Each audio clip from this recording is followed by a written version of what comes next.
Hi, and welcome to this chimpanzee session on communication and cerebral palsy and other neurodevelopmental disorders. Today, we are specifically talking about boosting vocab. My name is Annie Kingston, and I'm a speech and language therapist. And I will be talking you through why we need to boost vocab and how we can boost vocab. So, a little bit of background about me whilst you get settled. I am definitely Australian. I trained in Brisbane near the Gold Coast on the east coast of Australia, and following my graduation, I moved all the way over to Perth, where I began my career in a neuroscience unit for children with known or suspected head injuries and brain injuries. From Perth, I flew all the way over to the UK, where I came to live in Bristol. However, I discovered that nobody ever leaves Bristol, so there were no job vacancies.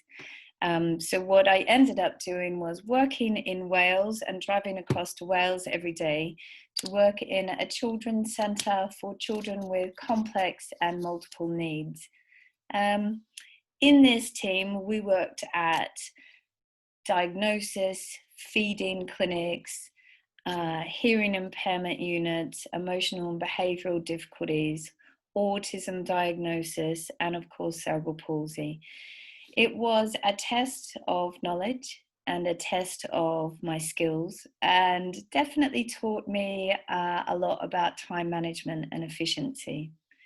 But from there, I felt that I needed to branch out into a specific area, and I chose cerebral palsy. I worked as the head of therapies at a scope school in Cardiff, and this was a glorious time for me. The therapy team had everything we needed. We had a hydro pool, a built-in trampoline with a swing above it. We had tricycles, bicycles, and platform driving, and even a forest walk. I had the therapist dream, and I also had a very large team of therapists that I worked with. We worked with children for 40 weeks of the year. So that is, we did really intensive and consistent therapy for 40 weeks of the year, and we learned a lot. But cut to now, I own my own business. I specialize in two main areas. One is cerebral palsy and one is autism. And the reason I specialize in both is because I find it gives me balance and keeps me on my toes. So that's all about me. I hope by now you're ready. You've got a cup of tea, maybe pen and paper, or some technology to write down points and comments. And if you're ready, we can crack on with boosting vocab. Okay, so section 1, are we covering enough vocab? And what do I mean by that? Quite literally, I mean, are we teaching children with cerebral palsy enough words? Are we teaching them a wide range of words? Are we teaching them to use different words when they're communicating? Are we hitting their vocab target? And to help you understand why vocab is important, we're going to go through 4 different studies and look at the impact of these studies. Please don't worry and don't tune out. It won't take very long. It's just to explain what researchers have found and why vocab is important. So the first study that you can see on the screen is a study between Australia and UK in 2015. And they looked at 5 to 6-year-old children with cerebral palsy. 61% of these children had a language impairment. We kind of expect that. 44% of the children had difficulties in both understanding and expressing themselves. And the impairment kind of happened across a number of domains. Here's the kicker. 70% of the participants had difficulty with vocab. And then another kind of surprise element that came out of this study was that non-verbal children demonstrated strengths in social skills such as emotion, eye gaze, and gestures. So what does this mean for you as parents, and what do I take away as a therapist? One, this study happened with 5 to 6 year olds. So what we need to do is start regular assessments as soon as possible to pick up areas of deficit. Two, that every child is going to have strengths and weaknesses, and we need to target the deficit again. Three, we definitely know 70% of these children at 5 to 6 years old had vocab gaps identified then, that we need to be teaching vocab, both understanding vocab and using it. And of course, this is one of the most important things that came out of the study. Don't underestimate a child's understanding of emotions and social skills just because they can't talk. Okay, so the next study number 2, it was in 1990 by Dorothy Bishop, who is the queen of speech and language therapy in the UK. She looked at 48 children aged between 10 years old and 18 years old and explored language development in children with cerebral palsy who were not talking, emerging talkers, established talkers. Vocab was down, significantly down in the not talking and the emerging talkers, and the results were mixed for the talkers. Okay, so what do you need to take away as parents? What do I need to take away as a therapist? Going back, we need to regularly assess. So in the previous study, we saw that vocab was down at age 5 to 6 years old. Here at 10 to 18 years old, the vocab is still down. So we need to keep assessing and we need to start treatment as soon as possible. And one of the key things is we need to build vocab. Okay, next study. It was just last year in America. 47 children with cerebral palsy were charted for their vocabulary growth. At age 4, the vocab was showing the fastest, strongest growth. After the age of 4, vocabulary growth started to slow. So what does this mean for you as parents? What does it mean for me as a therapist? It means now we have to catch vocab even earlier. Remember, our first study was 5 to 6 years old. There was already a vocab gap being identified there. Here we know that, okay, vocab growth is strong at 4. Our previous study at 5 to 6 showed that there was already a gap. So what we really need to do is keep working on vocab past the age of 4. And your last study is in America, and this is a tricky study. In 2010, they looked at 41 children with cerebral palsy, examining the precursors to literacy. So they wanted to know, what do children need in place to be able to learn to read and write? Unsurprisingly, they found that speech sound awareness, so breaking words up into sounds, being able to say the sound of a letter, is a key predictor in developing reading. Right? Think your jolly phonics. Is for apple, that's what they found. You do need that for literacy. Children with motor speech impairments like dysarthria can't say all the different sounds for motor reasons, and there are increased risk for literacy difficulties. Okay, that makes sense. But then what they did find is by the time they get into primary school, vocab is a key predictor to reading comprehension. And another interesting study they found is that fine motor and gross motor skills did not influence reading comprehension. So that is, even if the children could not sound out the letters and the sounds of words, if they had the vocab, they could understand what was being read. Okay, so what does this mean for you as parents? What do I take away as a therapist? Keep assessing, keep finding the gaps. We need vocab to achieve literacy and comprehension. And of course, this really, really big study. Don't think because a child has motor difficulties that they can't learn to read and understand what they're reading. Okay. So putting all the studies together, what do we actually mean? We can't assume anything about a child's communication, literacy, and social skills based on their motor difficulties, right? And you as parents, you already know that. We need to constantly assess, and we need to constantly target vocab. So there's one area that we know in a child with CP is going to have one area of vocab that will be weaker or will be missing. And that area of vocab is whatever the actions are that your child struggles to do because of the motor difficulties. For example, if your child is in a wheelchair, they're going to have less exposure to the word running. But it's not just the word running, it's all other words that are similar to running, such as scampering, sprinting, jogging, dashing. So now all of these words will have less exposure to your child. They'll also have less exposure to words that mean the opposite of running. So this can be amble, dawdle, linger, loiter, strolling.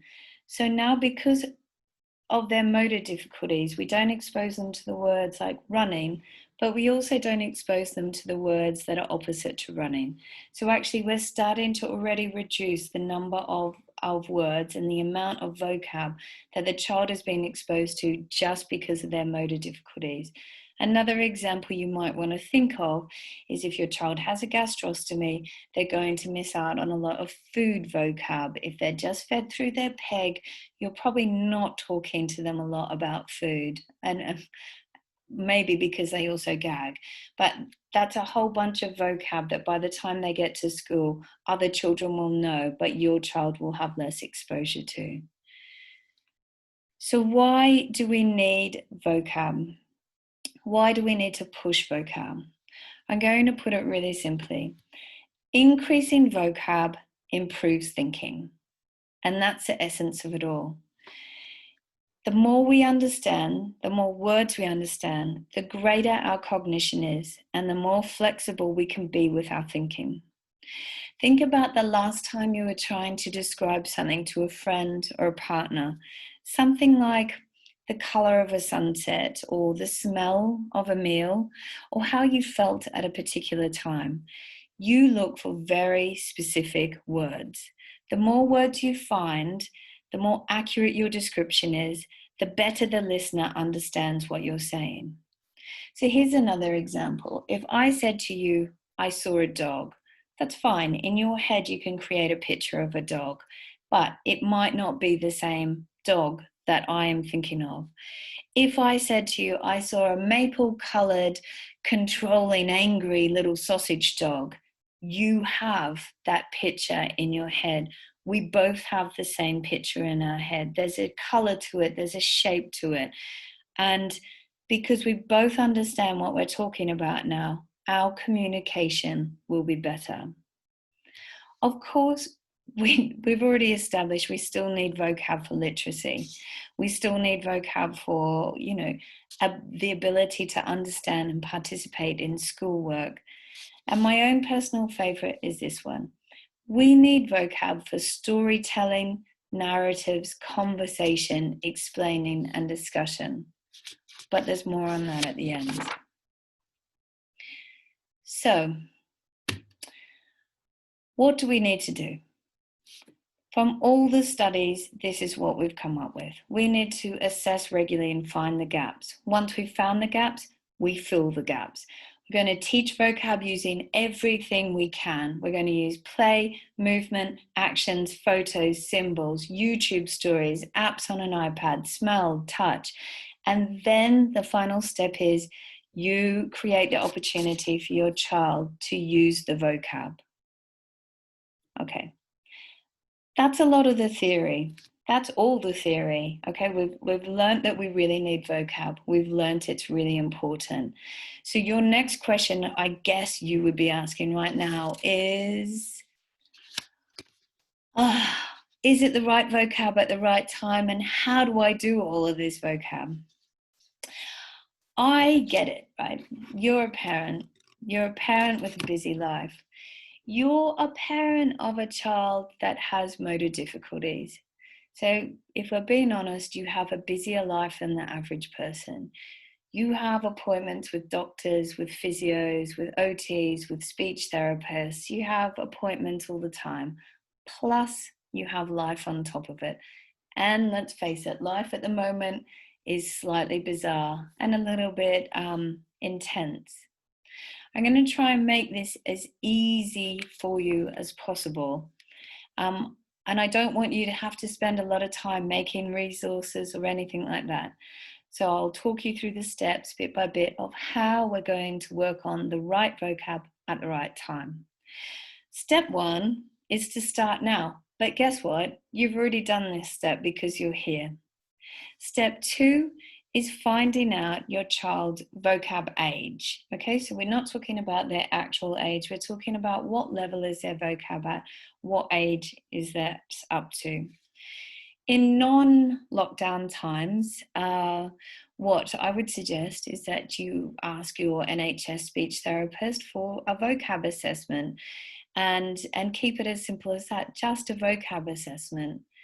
If they were not able to do it so fast, I would ask the Senko at school for a vocab assessment. There's another easier way you can do it, which is to go online and look up developmental websites. And what you're looking to do there is you would look at language developing in 5-year-olds as your Google search. It will come up with a number of sites that will say the type of words and instructions that a child should understand by age 5. And then it would also say the type of words that a child is using by age 5. So what you do is you think about your child, about the things you know they can definitely understand and that they definitely use all the time. And you match their language to which age it is similar to in a developmental website. Okay, and then once you've got their vocab age, you go and find a vocab list for the whole year.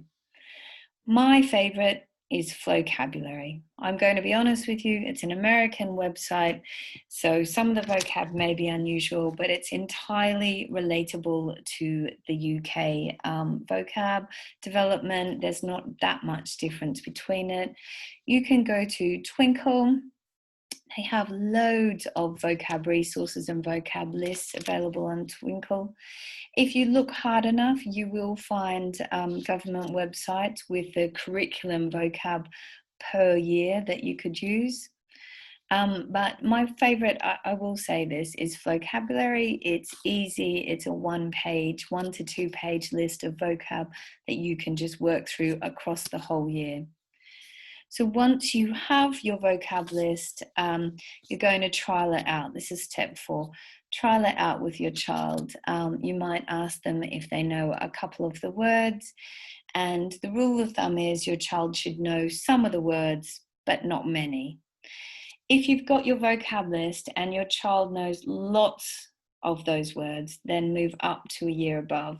If you've got your vocab list and your child is looking at you blankly and doesn't know any of the words, drop down to a vocab year below, and then you're going to teach the vocab.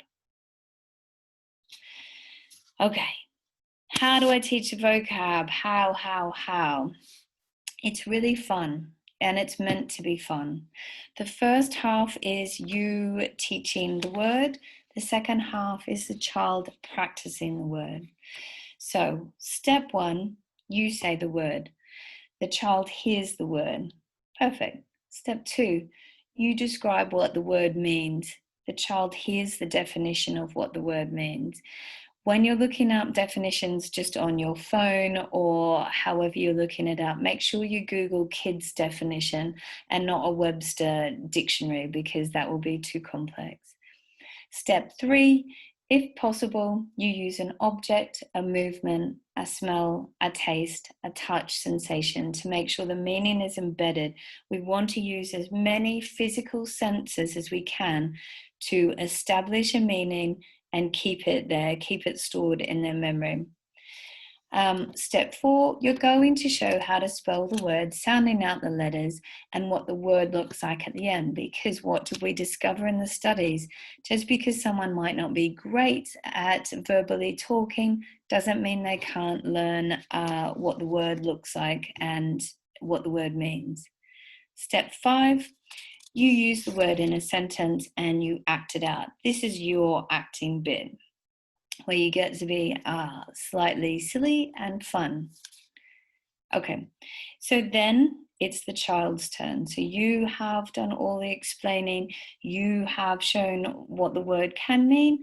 Now it's time to check whether the child understands. So you're going to ask the child to say the word or press their AAC to say the word.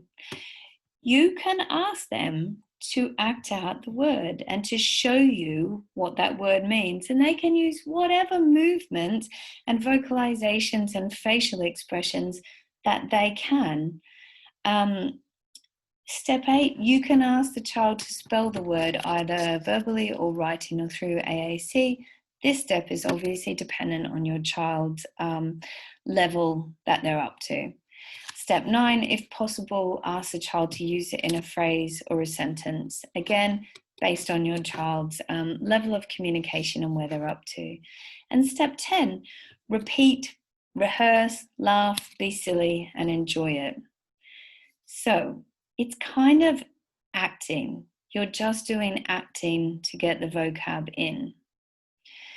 Let me show you a practice one.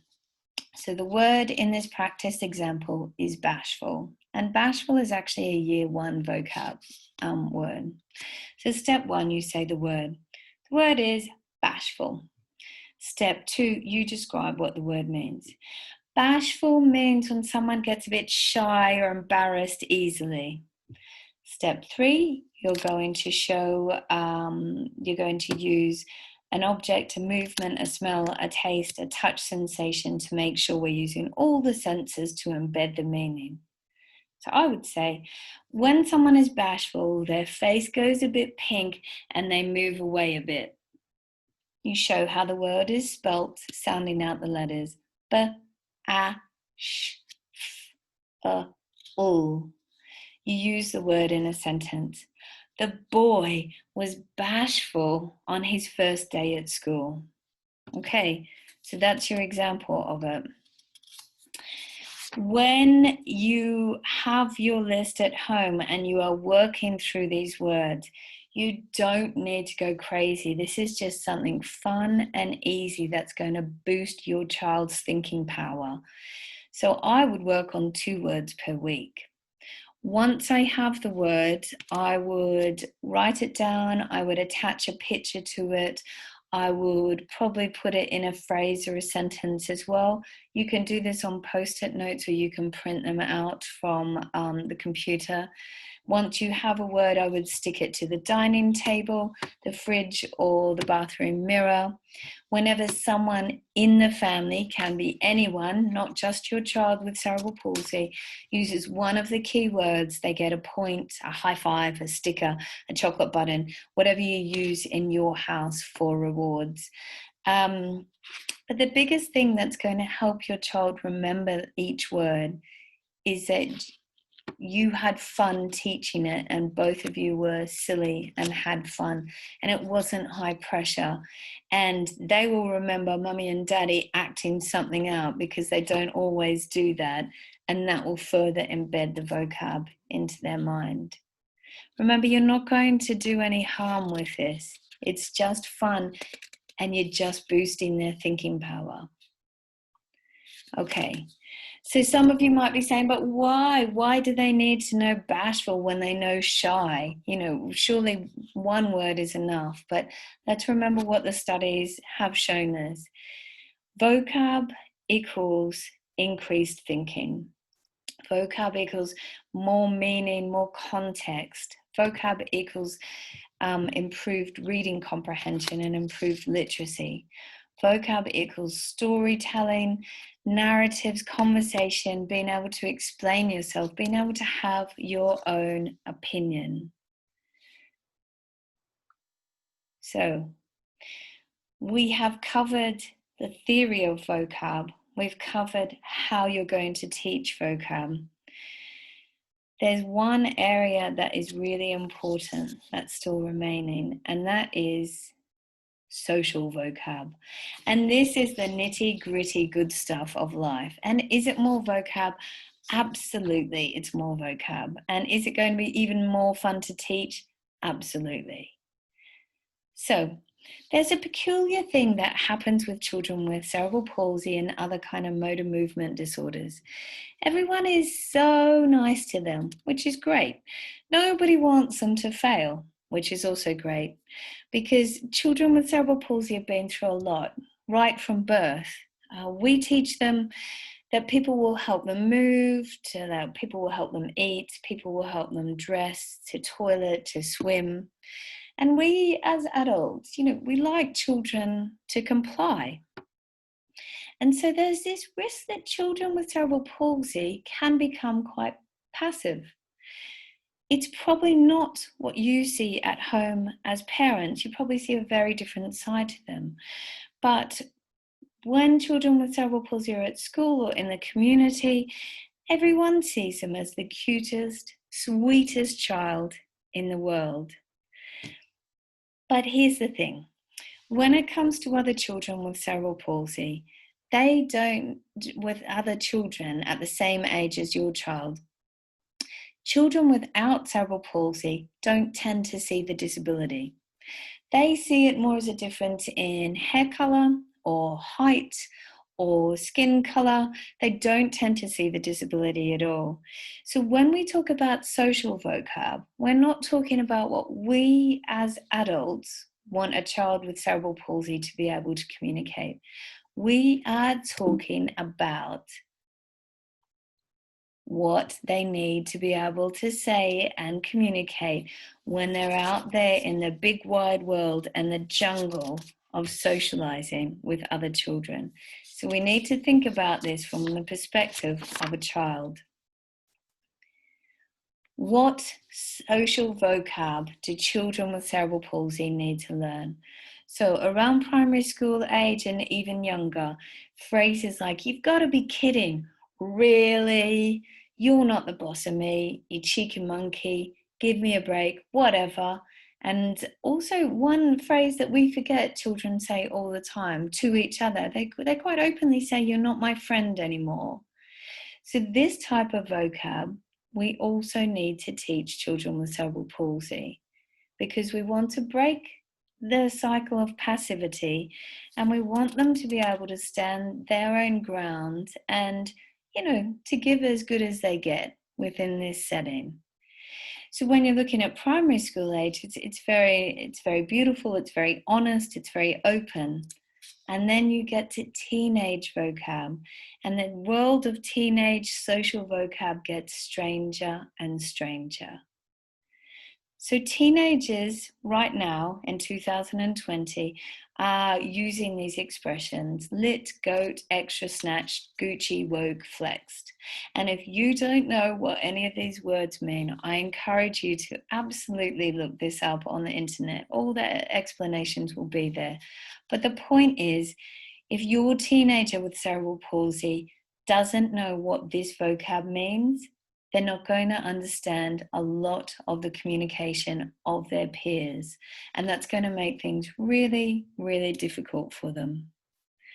Okay, so we've got under 5 social vocab, teenage social vocab. And it brings us on to the next social vocab you need to start building in. It's okay for children to make negative comments. If your child didn't have cerebral palsy, they would be making negative comments to their family, to their friends, and to people working with them. Some of the key phrases you need to build into your child's vocab is, "I don't like it," "It's not okay." And because we put them in so much equipment and they have to go through so much, like lycra suits and daffos, they really do need to be able to say, "It doesn't feel right," instead of smiling and accepting a piece of equipment that then is going to cause them discomfort. And we need to praise them for saying things like this. We also know children with cerebral palsy just need a little bit of thinking time. And what these 2 bottom phrases will do is let them respond to a social situation and then also buy them some time to come back and keep entering the conversation. So if they can say, let me think about it, they haven't shut a conversation down negatively, but they've bought themselves some more time to come back to it. And if they need even greater amount of time, saying, I want to talk about it later. So these are really, really powerful phrases. They're so simple, and yet they carry so much weight. They change how the person has to respond. They're necessary phrases for children when playing with other children and also when dealing with adults. And if we teach them that it's okay to say these things from a very young age, they will become used to voicing their own opinion and begin to develop their independence and their ability to advocate for themselves. Basically, teaching your child that it's okay to say negative comments gives them a voice and it gives them power in the situation. And it also lets them know that they are equal in the situation. And this brings us on to our last tricky bit of vocab that you need to be able to consider. Negotiation. Children learn to negotiate from a very young age. We as adults introduce a negotiation. We started with as simple as, if you eat your carrots, you can have pudding. When it becomes to your child with cerebral palsy, we start with, if you wear your splint, you can have a treat. If you do your physio, you can have a book. I don't know if that's motivating for your child or not. The thing is, we're always doing the negotiation and we're setting the guidelines for the negotiation on the table. Why is negotiation important? It's important because it involves empathy and compromise.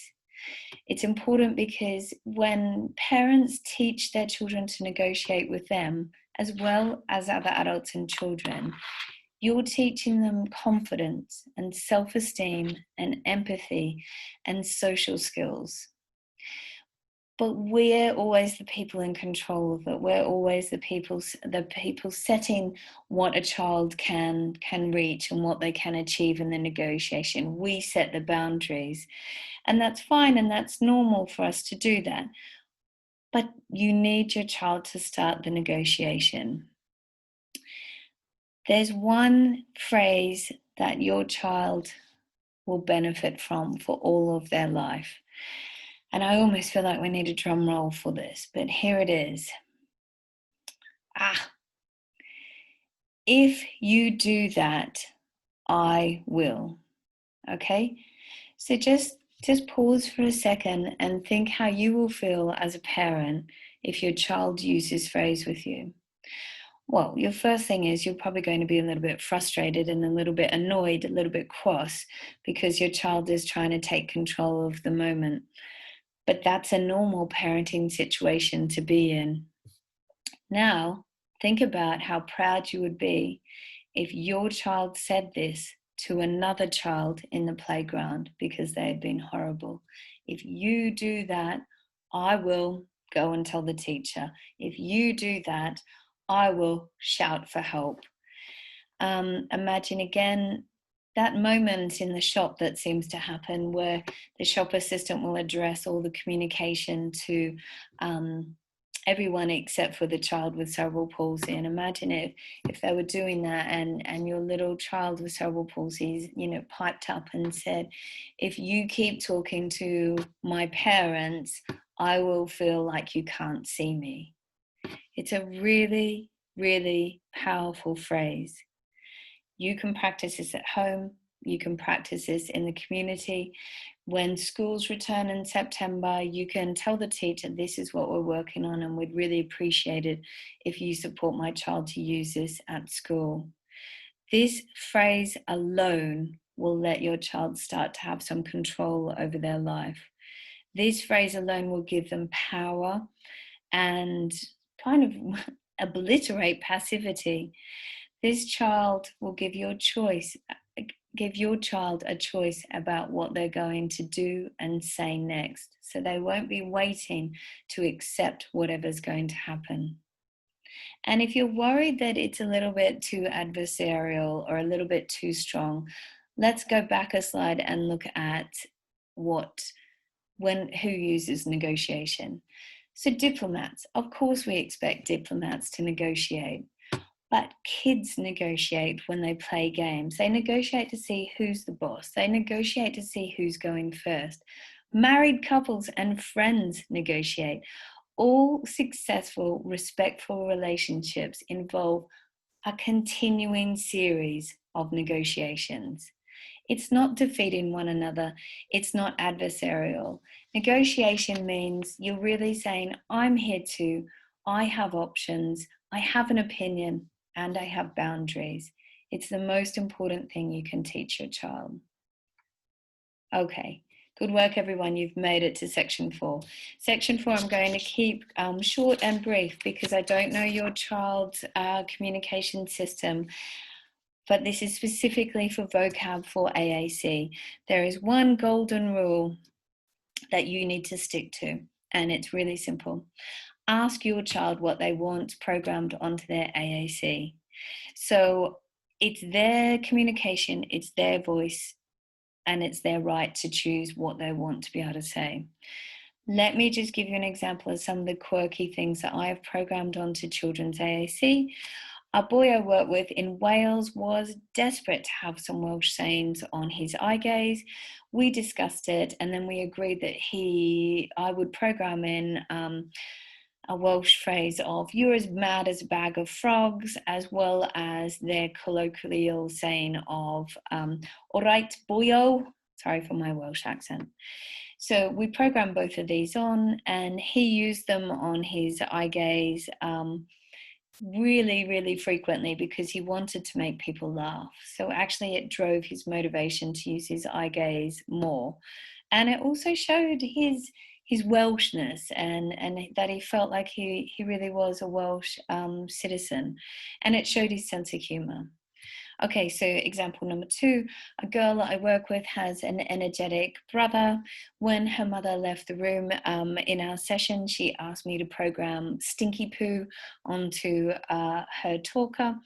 I negotiated with her and said that it had to be 2 separate buttons so that she had to work to press 2 buttons. She agreed to this, and then later that night, when her brother must have been very energetic, she surprised him by calling him a stinky poo, and it was brilliant. And just to be clear on swearing, I work with a young man. We began work when he was 16.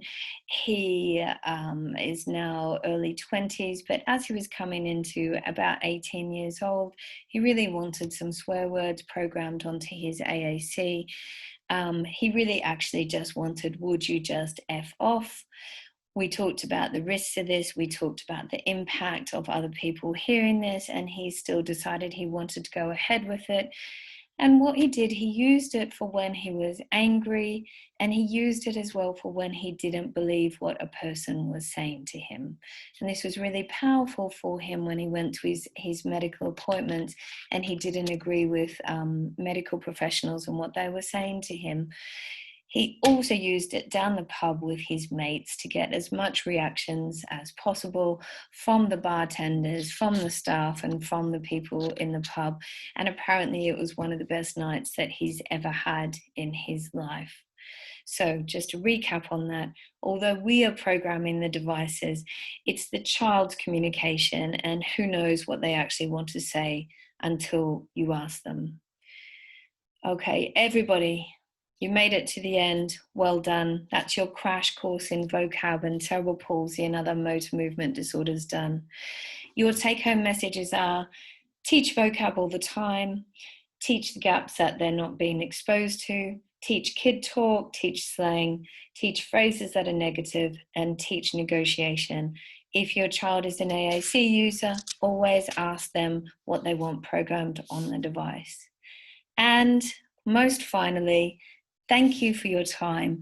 I hope you've enjoyed it. I hope it's been helpful. And I hope you're also ready to go and have a go at teaching vocab and be as silly as you need to be.